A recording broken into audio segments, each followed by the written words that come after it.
Hello guys! Yung last namin na vlog, hindi pa na-upload. Andito tayo ngayon sa isa na naman naming bazaar. At i-vlog ko ito. Hindi ko alam kung kailan naman siya ma-upload. So, another day, another vlog. Another vlog na ma-pending for 2 months bago ma-upload. Okay, paharap ko kay admin Saysay ko yung aking sa aking secretary, yung mga natin view. Okay, saan tayo ngayon, Say? Off mo muna. Okay. Ayan, pakita mo saan tayo. Andito kami ngayon sa Gaisano Market. Okay, diretso lang. Sir, mag-drop ni. Sir, makasunod ko, sir? Basig-basang ito. Makasunod ko? Okay, mga English, sir. Sir, Lapas tadra. okay tatay mong English.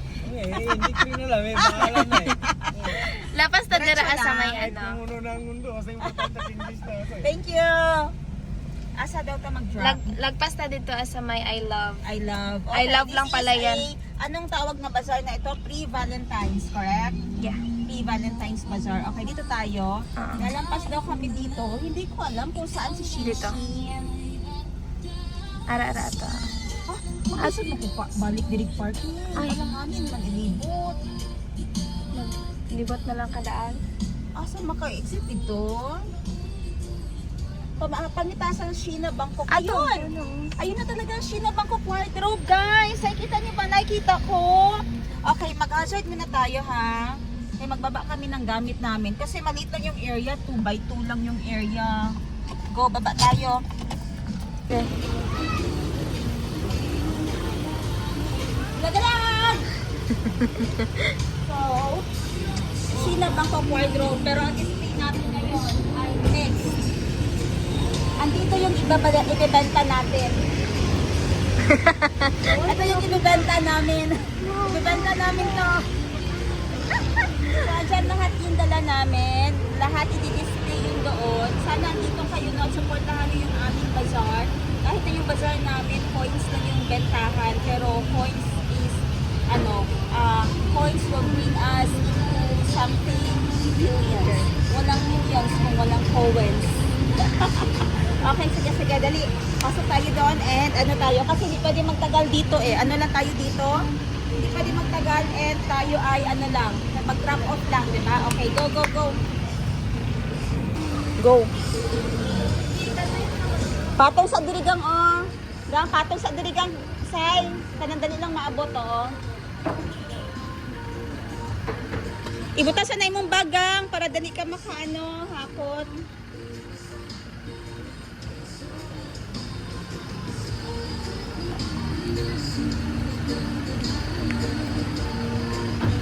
Ayan na ang village namin kasi nag-shortcut kami pabalik sa boutique dahil madami kaming naiwanan. Hindi naman naiwanan pero tiningnan muna namin yung location bago kami maghakot ng madaming items kasi baka mamaya naghakot kami ng madami tapos which in fact totoo naman talaga na maliit talaga yung location. Maliit talaga yung space na naibigay sa amin, yung allotted space lang, which is only 2x2 meters lang siya. Sobrang liit talaga. So yun, wala kaming mapag-anuhan. Buti na lang kanina nakausap ko yung organizer, mabait yung organizer. Sabi niya sa inyo na lang yung sa gilid, which is binigay yung corner, mas madaming pwedeng ibitay. Diba? Makabitay tayo sa likod, no? Makabitay kami sa likod ng bakal namin para sa glow in the dark. Very happy kami. And ano pa ba? So ngayon, pabalik kami sa shop. Ayan, pa-sunset na. Pabalik na kami dito sa Sheena Bangkok wardrobe na boutique. And napaka-batsy ng daanan. Batsy or lubak-lubak po, ha? Hala, naging parking area na lagi ito. Busy na palang Mavs ganitong oras. Oo, ma'am. May promo si Mavs. 5 na. Hindi, lang sila, ma'am. Unli na sila? Oo, unli buffet. Okay. Hindi na, Patayin mo lang yung camera natin kasi baka ano.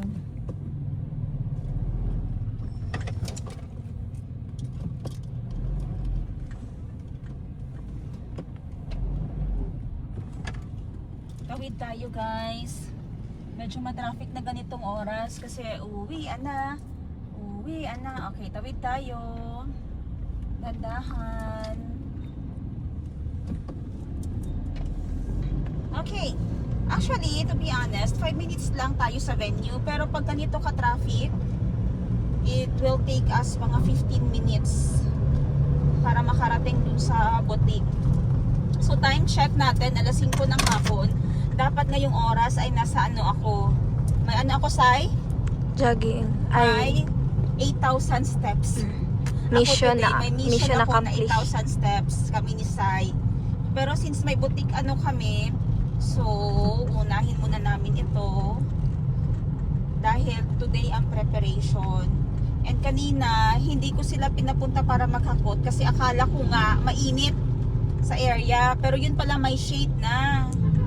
Under LGU pala siya. Na bazaar. Tingnan nyo naman ang behind the scene. Panda na tayo. Ang behind the scene ng ating paghahakot ng mga gamit para sa ating bazaar. So, before yung bazaar natin, nagtrabaho pa ako sa shop. Alam nyo, nag-sitting. Makapag-sitting ka lang ng 3 hours sa opisina. Akala mo napakadami na nang nagawa mo. Akala mo yung 3 hours ang bagal.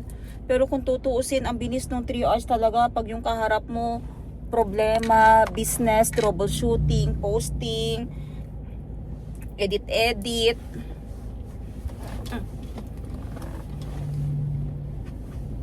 May naiwan. Edit, yun. So sana makadami tayo ng benta ngayong bazaar kasi para masaya din yung staff. Inspired kasi kami lahat pag maano yung sales namin, yung malaki yung sales namin. Syempre sino bang hindi ma-inspired? Na-inspired kami pag madami yung may gusto sa products namin. Ayan. So sana yun lang ang wish ko, sana makadami kami. Start na yung pag-ano nila, paghahakot ayun. Pag nag-ano ng sasakyan, start na paghahakot nila Miss Jo ng mga gamit sa loob ng sasakyan.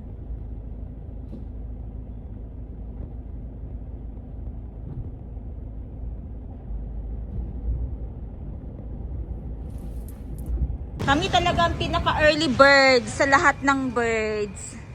Ayan, bukas pa naman yung event. Siguro mamaya pa darating yung mga kasamahan namin dito. Pero kami ngayon ay andito na. Ayan ang aming pangalan, Sheena Bangkok Wardrobe. Bukas na namin nilagay yung isa dito. And dito kami sa dead end, sa corner na ito, which is marami tayong pwedeng mailagay dito. Yung mga mannequin namin, pwede pa naming malagay sa area na ito. Dadalhin namin si mannequin. And maglalagay pa ako ng isang bitayan ng damit dito para sa mga magde-declutter ako ng mga damit na ipang-sale ko. So, see you bukas talaga dahil madami akong i-display dyan na mga personal din na damit. Yung dito sa side na ito, ang sitwasyon nila ay may bagyo. Iparinig nyo yung ano ng bagyo. Ayan yung bagyo. Yan yung isang business namin ngayon, yung DIY beads, personalized name. So abangan nyo yan. Kung gusto nyo mag-order, shipping kami all over Philippines ha. Kulang itong orange. Orange? Orange. Kulang ng orange.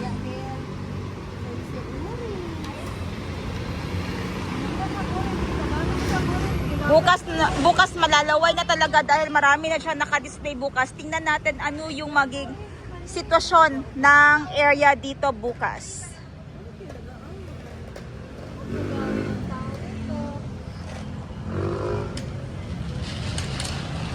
Ayan guys, kakatapos lang namin mag-set up ng store namin sa Gaisano.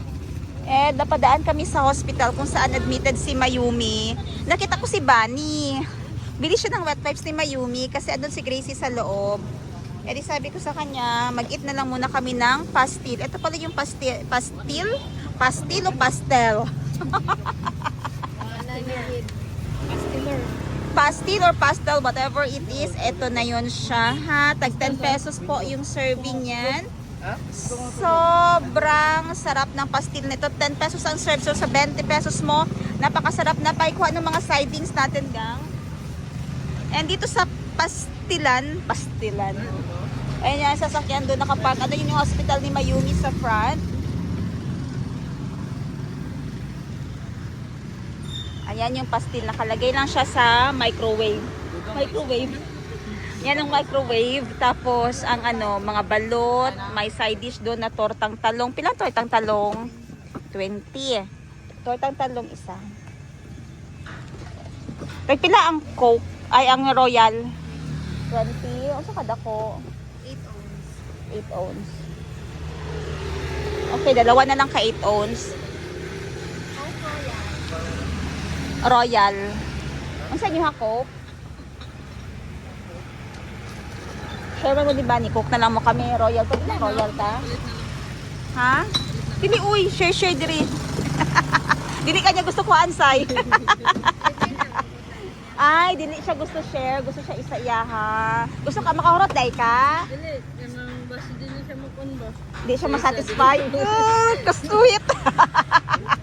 Kasi kailangan siya ba? Dili ay. Ito ring Royal. Share na mi anang Royal. Okay. Royal, go pala inside. Eat na tayo. Saan na inyong haginamos? Saan ni? Talong? Okay. Okay. Eat mo na kami, guys.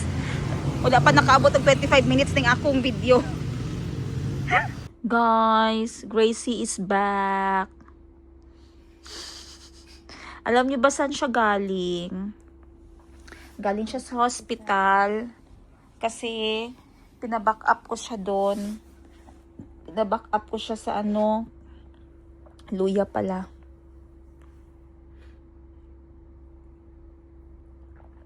Pinaback up ko siya sa kay Mayumi, sa pagbabantay kay Mayumi, dahil umuwi muna si Bunny sa kina Ma'am Princess para makapag-relax na lang din. At saka mabago ang view ni Bunny kasi 1 week na din si Bunny. Magwa 1 week na din si Bunny sa hospital. At sana, wish namin, gumaling na din si Mayumi. Kamusta ang ubo niya? Okay na? Pero hindi na ingato kalala, no? Katong daghan kaig murag problema. So, sobrang naawa si Grace talaga kay Mayumi dahil kanina nag-inject na naman ang ano, nilipat na naman ang karayom, ang dextrose niya sa kabilang kamay. So, from right, nilipat na naman sa left. So, sobrang iyak na naman ni Mayumi. Nakakaawa yung bata ba na naghihingi ng rescue, no? Kung siya ingon Grace, siya, Mami! Gracie! Tawag niya din si Gracie. Nakabalot siya itong pangalan na ako nga Gracie. Madungog niya. Gracie! Tapos ginatulak niya ang kamot nila, no? Lugay ka siya nagigap. Tapos tinutulak niya yung kamay ng mga nurses kasi hindi makita ang kanyang ugat. Na-imagine yun, nakawawa. Katayo manggani pag tayo na hospital, hindi makita ang ugat. Diba? Masakit din. How much more na lang kaya yung sa baby? Tapos yung dati sa akin na timing pa talaga na yung tawag niyan, yung mga nurses, yung datihan experience ko, may mga nurses na hindi marunong mag-shoot, hindi marunong maghanap ng ano ba, ng ugat. Ang sakit ba yan, no? Ang sakit pag walang maano. Ang sakit pag walang, hindi nila nahanap ang ugat ba. Kawawa talaga yung bata. So, dapat yun nilalagay nila sa ganyan na ano, na mga nurses, yung sobrang galing talaga sa paghahawak ng mga babies, mapa dark skinned man or light skin, kasi kawawa talaga. Grabing iyak ni Mayumi, ang luha niya, ang laki ng kanyang luha. Tapos si Gracie pa na maawain sa bata, parang siya na lang din yung iiyak. Parang pwede mo na lang sabihin, ako na lang. No, bisan mahadlok kag dagom ba, makaingon na lang kag ako na lang, oh. Kay luoy kayong bata. Kadwa, ang una nag-ano sa iya kay lalaki. Tapos wala niya nakita. Ang ugat. So, ipangita nila tong isa ka nurse na babae. Itong tambok ko. Siya naka-ano, papita sa ugat. Pinaanan nila. Ay, nako. So, yun lang. Yung setup namin sa boutique. Bukas na boutique sa bazaar. Bukas na kami mag-uumpisa. Sana makabenta kami ng marami. Pero ito, nagsisessions muna kami ni Gracie. Kasi si Gracie talaga yung okay. Si Sai ay okay din naman si Sai. Si Sai malambi. Agay! Aray! Galit siya sa akin, guys. Hindi. Kasi may ano yan siya. Kasi kahapon nag-walking ako ng 2 hours para ma-achieve ko yung 8,000 to 10,000 steps ko a day. So, medyo masakit ang aking paa. And ever since day 1 na niya ni Gracie, hindi talaga yan siya nagsawa na kakamassage sa akin. Malapit na din pala ang birthday ni Gracie. Hala, Grace, malapit na ang birthday mo. Ano? Maingon na ni mo na karon, tigulang na ka. Pero pag magnaanak ka sa 30, stop mo na. Ma-stop na yung sasabihin mo na ano, matanda na ako kasi mas madami ka ng priority sa life. Actually, magdating ang time, Grace, na mag-stop ka na counting ng edad mo. Hindi mo na ma-remember anong edad mo. Mag-39 na pala ako, ha? Wait lang, 37? 40? Wait lang, ha? 2026 minus 1988, maganyan ka na. Kasi nag-stop na ng counting ba? Hindi mo na priority yung age mo. So, magdating ka sa ganyan na ano talaga, ganyan na, ano yan, pagsubok. Ay, nako. Ano yung haplas natin dyan, Grace? I-present mo sa kanila. Ano yung haplas? Kabila na, kanina pa yan. Dito na, para matulog ka na. Jasmine. Ay, Jasmine. Yes, ito Jasmine. Napakita ko sa kanila. Naka na yan. Hindi siya Jasmine. Ito si Jasmine. Ay, hindi to Jasmine. Hindi to siya Jasmine. Ito yung bulaklak na sikat sa Bali. Halos ito yung nire-request na ano ng Bali. Ay, ito nga. Ito ay, ayan o. Frangipani. Ito yung ni-request ko talaga sa Bali ko to binili eh. Ni-request ko to sa Bali. Ay, hindi. Nakita ko siya na ginagamit ng mga masus sa Bali.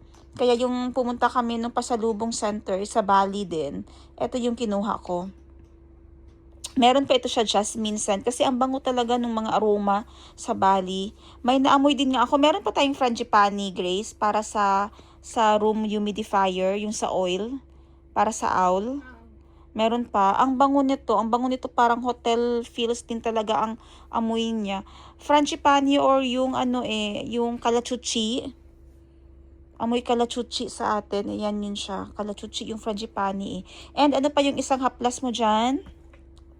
Of course, ang walang katapusang efficacent oil. Efficacent white or efficacent extreme. Ito yung mga haplas ng mga tita. Makita niyo lang yan. Makikita nyo lang to sa mga Pinoy at Pinay. Yung dati, ang haplas mo ay Johnson's. Ngayon, efficacent na. Ay, nako. Yan, masakit yun dyan, Grace. Masakit talaga yun dyan. Kasi kahapon nag-walking ako. Mas lalo na kay Sai, nag-walking si Sai tapos naka-heels. Ngayon lang kami hindi naka-walking ni Sai kaya nag-arrange kami dun sa sa boutique, sa bazaar para bukas. So, yun lang everyone. Please pray for baby Mayumi na sana gumaling na siya kasi kawawa naman talaga yung bata. Please pray for her. Sana makalabas na bukas. Yun lang everyone. Good night. See you again on our next episode.